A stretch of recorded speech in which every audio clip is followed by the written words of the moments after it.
নমস্কাৰ সুপ্ৰভাত মই ৰিংকুমণি বৰুৱাই আপোনালোক সকলোকে স্বাগতম জনাইছোঁ জ্যোতিষশাস্ত্ৰৰ আজিৰ সিদ্ধান্তিৰ মাজলৈ দাদা স্বাগতম জনাইছোঁ ধন্যবাদ নমস্কাৰ আমি প্ৰথমে আজিৰ দিনটোৰ গ্ৰহ গতি যাত্ৰা কেনেকুৱা সেয়া জানি লওঁ তাৰ পাছত ৰাশিফলৰ মাজলৈ যাম আৰু বিষৰ মাজলৈ যাম হয় আজি গ্ৰহগতি বৃহস্পতি মিথুন ৰাশিত কেতু আজি সিংহ ৰাশিত বহি আছে আজি শনি আৰু চন্দ্ৰ মীন ৰাশিত ৰাহু কুম্ভ ৰাশিত বহি আছে আজিৰ দিনটোত ৰবি শুক্ৰ মংগল আৰু লগ্ন ধনু ৰাশিত বহি আছে বুধ গ্ৰহটো বৃশ্চিক ৰাশিত বহি আছে আজি 29 ডিচেম্বৰ 13 পুহ তিথি শুক্লা দশমী শিৱযোগ মেঘ ৰাশি ক্ষত্ৰিয় বৰ্ণ অশ্বিনী নক্ষত্ৰ দেৱগণ যাত্ৰা শুভ অমৃত যোগ পূব দিশত নাই শুভ কৰ্মৰ বাবে দিনটো অত্যন্ত শুভ ফলদায়ক হ'ব আজিৰ দিনটোত কলমৌ শাক খোৱাটো নিষেধ এতিয়া আহিছোঁ দিনটোৰ ৰাশিফললৈ প্ৰথমতে মেঘ ৰাশিৰ ফলাফল পেণ্টাকুলছ এণ্ড পেণ্টাকুলছ এৰিছ আজি ঠিকাদাৰ শিক্ষক আইনৰ লগত জড়িতসকলে আৰু চিকিৎসকসকলে শুভ ফল লাভ কৰিব পাৰিব বিদ্যাত শুভ ব্যৱসায় বাণিজ্যত উন্নতি বৃদ্ধিৰ যুগ প্ৰেমত কিন্তু বাধা আছে চিলভাৰ কালাৰ লাকি পিংক কালাৰ আনলাকি বৃষ ৰাশি টৰাছ ওৱান্স এণ্ড এইজ অফ শ্ব'ছ আজি সামাজিক কৰ্মত জড়িত থকাসকলে সুনাম অৰ্জন কৰিব ব্যৱসায় বাণিজ্যত সিমান ভাল ফল নাপায় প্ৰেমত সাৱধান থাকক আজিৰ দিনটোত বৃষ ৰাশিৰ জাতক জাতিকাসকলৰ blue colour lucky maroon colour unlucky মিথুন ৰাশি জেমিনি ওৱান্স এণ্ড কিং অফ শ্ব'ছ সময়ত কাৰ্য সম্পন্ন নোহোৱাৰ বাবে ক্ৰোধৰ মাত্ৰা অধিক বৃদ্ধি পাব পাৰে বিদ্যাৰ্থীসকলে ভবামতে ফল নাপায় আজি শংকৰ আঙুঠি পিন্ধক হোৱাইট কালাৰ ইউজ কৰক য়েলো কালাৰ আনলাকি কৰ্কট ৰাশি কেঞ্চাৰ পেণ্টাকুলছ এণ্ড পেজ অফ শ্ব'ছ এই দুখন কাৰ্ড মতে কৰ্মৰ ক্ষেত্ৰত বাধা থাকিলে আজি কিছু আঁতৰিব অৱশ্যে আবেলি পৰত আকৌ বাধা বিঘিনিৰ সন্মুখীন হ'ব চাকৰিয়ালৰ ক্ষেত্ৰত আগবাঢ়িব পাৰে বিভিন্ন ক্ষেত্ৰত আগবাঢ়িব পাৰে ব্যৱসায় বাণিজ্যত লোকচান হোৱাৰ সম্ভাৱনা আজিৰ দিনটোত কৰ্কট ৰাশিৰ জাতক জাতিকাসকলে শিৱ পাৰ্বতীৰ মন্দিৰ দৰ্শন কৰক ভাল হ'ব গল্ডেন কালাৰ লাকি গ্ৰীণ কালাৰ আনলাকি আমি আনকেইটা ৰাশিফলৰ মাজলৈ আগবাঢ়িম দাদা আজি কোনটো ৰাশিৰ বিষয়ে জনাব বিচাৰিব আপুনি হয় 2026 সমাগত গতিকে 2026ত কন্যা ৰাশিৰ জাতক জাতিকাসকলে কেনেদৰে ফল লাভ কৰিব সেই বিষয়ে দুই এষাৰ কওঁ 2026ত কন্যা ৰাশিৰ জাতক জাতিকাসকলে মিশ্ৰিত ফল লাভ কৰিব কেতিয়াবা ভাল কেতিয়াবা বেয়া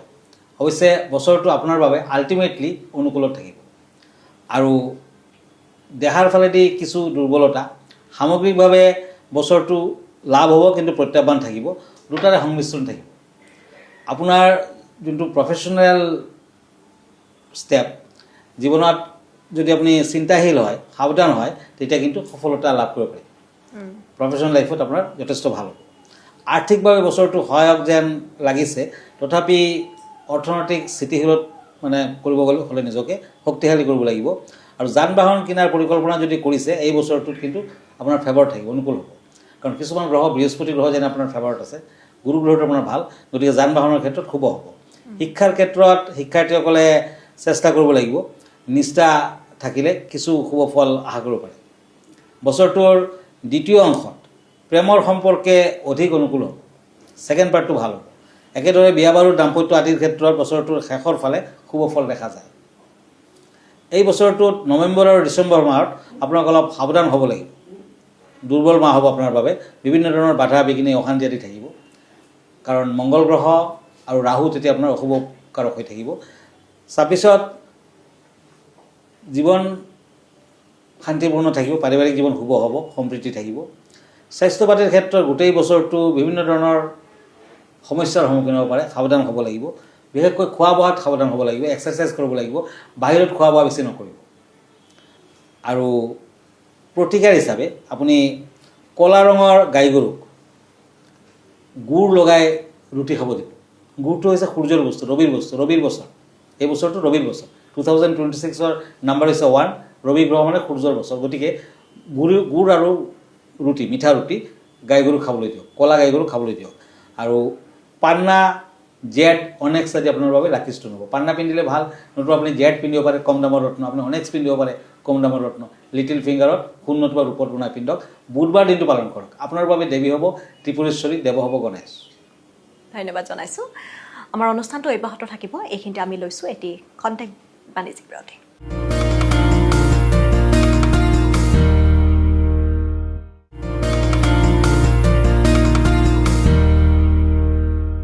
চমবিৰতিৰ পাছত পুনৰ উভতি আহিছোঁ আপোনালোকে চাই আছে মৰ্ণিং লাইভৰ এই বিশেষ হেতাটো দাদা আমি আনকেইটা ৰাখিব আগবাঢ়ো হয় পেণ্টাকলছ এণ্ড ওৱান্স এই দুখন কাৰ্ড সিংহ ৰাশিসকলৰ বাবে লিঅ' নতুন কোনো কামত হাত নিদিয়ে ভাল হ'ব বিদ্যাত শুভ ফল পেটৰ সমস্যা থাকিব প্ৰেমত আনন্দ লাভ অৰেঞ্জ কালাৰ লাকি চিলভাৰ কালাৰ আনলাকি এতিয়া আহক পেণ্টাকলছ এণ্ড হেংমেন কন্যা ৰাশি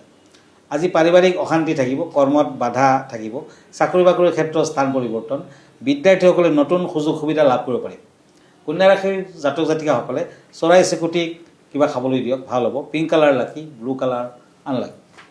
পেণ্টাকলছ এণ্ড নাইট অফ শ্বৰ্টছ তুলা ৰাশি লিব্ৰা আজি ঘৰুৱা দিশত মতবিৰোধ হ'ব পাৰে আৰ্থিক দিশত খৰচাৰ মাত্ৰা অত্যাধিক হ'ব শত্ৰুৰ সংখ্যা বৃদ্ধি পাব বন্ধুবৰ্গৰ পৰা সহায় সহানুভূতি লাভ য়েলো কালাৰ লাকি হোৱাইট কালাৰ আনলাকি বৃশ্চিক ৰাশি স্কৰ্পিঅ' পেণ্টাকলছ এণ্ড পেণ্টাকলছ আজি গুৰুত্বপূৰ্ণ কোনো কাম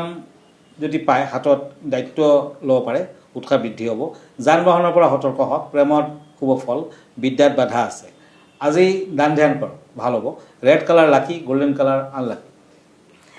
আমি বিষয়ৰ বিষয়ে জানিব বিচাৰিম দাদা আজি কেনেধৰণৰ বিষয় আনিছে হয় আজিৰ বিষয়টো হৈছে সপোন ড্ৰিম আমি সকলোৱে সপোন দেখা পাওঁ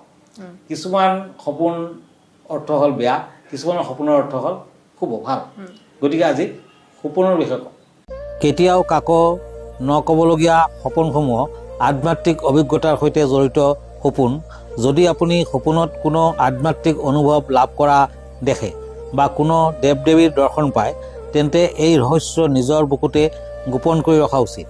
এনে নকৰিলে আপোনাৰ আধ্যাত্মিক উন্নতিত বাধা আহিব পাৰে লগতে আপুনি মানসিক অৱসাদৰো বলি হ'ব পাৰে সপোনত কাৰোবাৰ মৃত্যু দেখা স্বপ্নশাস্ত্ৰ অনুসৰি সপোনত নিজৰ বা আন কাৰোবাৰ মৃত্যু হোৱা দেখাৰ অৰ্থ হ'ল সমস্যাৰ অন্ত পৰাৰ সংকেত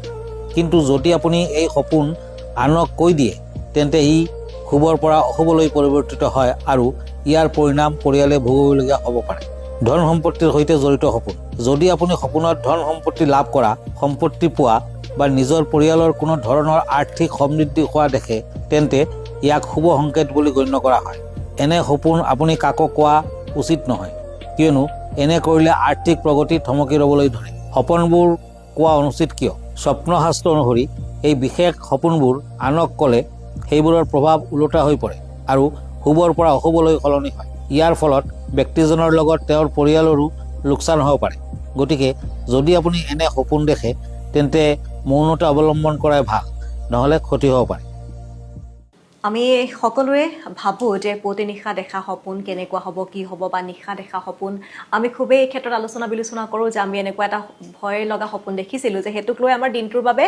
ধৰক ভয় লাগি থাকে তেনেকুৱা হয় আমি ভাল সপোন এটা দেখিলোঁ যে হয়তো ভাল হ'ব পাৰে আৰু এই ভিডিঅ'টো খুব উপকাৰী সকলোৰে বাবে আৰু যিসকল লোকে ভয় খাই আছিলে বা কিছু শংকাত থাকে তেওঁলোকে হয়তো বুজি পাব যে কেনেধৰণৰ সপোন দেখিলে কি হয় মই এষাৰ কথা কওঁ এইখিনিতে আজিৰ পৰা প্ৰায় ৩-৪ বছৰমান হ'ব আগতে মোৰ ওচৰলৈ এজন মানুহ আহিলে তেখেতে ক'লে মানুহজনৰ বৰ এটা টকা পইচা নাই সাধাৰণ মানুহ তেখেতে ক'লে মই আজি প্ৰায় 6 মাহমান হৈছে মাজে সময়ে শনিবাৰ আৰু মংগলবাৰে মই গম পাইছোঁ যে মই এটা ভেকুলীৰ সপোন দেখা পাওঁ একেবাৰে পুৱা ভাগত মই ধাননি পথাৰত একেবাৰে পকা ধান বহুত দূৰলৈ মই খোজকাঢ়ি গৈ আছোঁ তাৰপিছত একো ক'ব নোৱাৰোঁ মই ক'লোঁ যে সেয়া হ'ল দেৱী লক্ষ্মী আপোনাৰ ঘৰত আগমন হ'ল দেৱী লক্ষ্মী আপোনাৰ ঘৰলৈ আহিব আজিৰ পৰা 2-3 মাহ আগত মানুহজন মোৰ ওচৰলৈ আহিলে তেখেতে এতিয়া মুম্বাইত থাকে আগতে অসমৰ বাসিন্দা আছিলে তেখেতে এতিয়া নহ'লেও 500 crores মালিক গতিকে সপোনৰ এটা অৰ্থ আছে কেতিয়াবা আমি আগতে যি কথা চিন্তা কৰিছিলোঁ ফ্ৰয়ডে সেয়াই কৈছে আমাৰ চিন্তাধাৰা আমি কেতিয়াবা সপোনত দেখা পাওঁ কিন্তু কেতিয়াবা আপুনি মন কৰিব আমি সেই বিষয়ে চিন্তাই কৰা নাই কিন্তু আপুনি সপোনত দেখা পায় তাৰ কিন্তু অৰ্থ আছে গতিকে ভাল সপোন বেয়া সপোন দুটাই আছে আৰু সেই বিষয়ে আজি মানে কৈছিলোঁ ধন্যবাদ জনাইছোঁ আমি আনকেইটা ৰাখি ফল আগ্ৰহ হয় ওৱান্স এণ্ড শ্বৰ্টছ ধনুৰাশি চেৰিটেৰিয়াছ আজি নতুন কোনো কামত হাত নিদিয়া ভাল হ'ব ঘৰত আলহীৰ আগমন চলাফুৰাত সাৱধান হওক প্ৰেমত সন্দেহ থাকিব lucky colour maroon unlucky colour orange এতিয়া আহিছোঁ ওৱান্স এণ্ড কাপছ মকৰ ৰাশি কেপ্ৰিকৰ্ণ দিনটো উৎসাহপূৰ্ণ ব্যৱসায় বাণিজ্যত মধ্যম ফল বিদ্যাত শুভ ফল ব্লেক কালাৰ লাকি গ্ৰীণ কালাৰ আনলাকি কুম্ভ ৰাশি একুৰিয়াছ পেণ্টাকলছ এণ্ড পেণ্টাকলছ আজি দিনৰ মাজভাগত কৰ্মৰ ক্ষেত্ৰত পৰিৱৰ্তন, মানসিক চিন্তা থাকিব, ব্যৱসায় বাণিজ্যত বাধা আহিব পাৰে, প্ৰেমত কষ্ট আছে। কুম্ভ ৰাশিৰ জাতক জাতিকাসকলে আজিৰ দিনটোত ষ্টীলৰ খাৰু এটা পিন্ধক, ভাল হ'ব। Cream colour, steel colour lucky, blue colour unlucky. মীন ৰাশি, পেণ্টাকলছ এণ্ড শ্বৰ্টছ। আজি কৰ্মৰ ক্ষেত্ৰত পদোন্নতিৰ যুগ, বন্ধুৰ পৰা সাৱধান থাকক। নিবনুৱাসকলৰ কৰ্মপ্ৰাপ্তিৰ যুগ, প্ৰেমত বিয়া বাৰুৰ যুগ। Green colour lucky, maroon colour unlucky. ধন্যবাদ জনাইছোঁ দাদা। আমি অনুষ্ঠানটো শেষ কৰিম, আপোনাৰ ঠিকনাটো এবাৰ জনাই দিব। হয়, আপুনি যদি আমাৰ চেম্বাৰলৈ আহিব খুজিছে, মোৰ লগত সাক্ষাৎ কৰিব খুজিছে, তেতিয়া আগতীয়াকৈ এপইণ্টমেণ্ট লৈ লওক। আমাৰ ঠিকনা astrologer Kiro Yang, Ratnakuber gems and jewellery, Paltan Bazar, Manipuri বস্তি, গুৱাহাটী 7। ফোন নম্বৰটো হ'ল 8822911171 আৰু এটা নম্বৰ হ'ল 9957421212। আমাৰ ইমেইল এড্ৰেছটো হ'ল kiroyangastrologer@kiroyang.com। ধন্যবাদ, নমস্কাৰ। আৰু এইখিনিতে অনুষ্ঠানটিৰ পৰা মই ৰিংকুমণি বৰুৱাই বিদায় লৈছোঁ।